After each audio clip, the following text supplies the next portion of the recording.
দেখো সবাই, আমি আজকে তোমাদের একটা নতুন রেসিপি নিয়ে এসেছি, কি বানিয়ে দেখাবো। এই দেখো, এই হচ্ছে সাবু, স্বাদ মতন আমি লঙ্কা কেটে দিয়েছি, এখানে নুন আছে, তোমরা দেখতে থাকো। আলু সিদ্ধ করে নিয়েছি, আলুটার মধ্যে দিব, কিছু মিশিয়েছি, গরম জন্য পাচ্ছি না।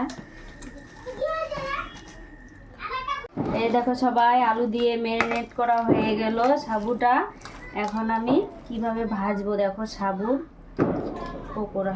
তোমরা সবাই দেখতে থাকো আমার পুরো ভিডিওটা।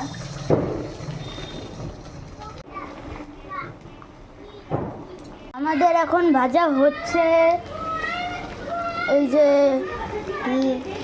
আর একটু সাদা সাদা হলে বা হলুদ হলুদ।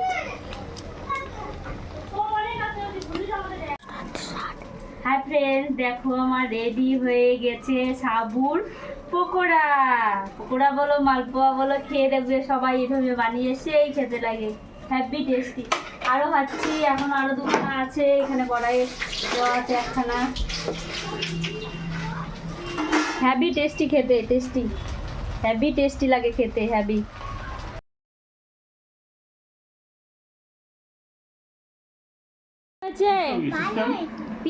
ভালো হয়েছে সাবুর পাপড়। মামাম কেমন হয়েছে? কেমন হয়েছে খালা যায়? ভালো, সত্যি সেই ভালো হয়েছে, সেই ভালো। আমার ভাগ্নি সেই ভালো হয়েছে।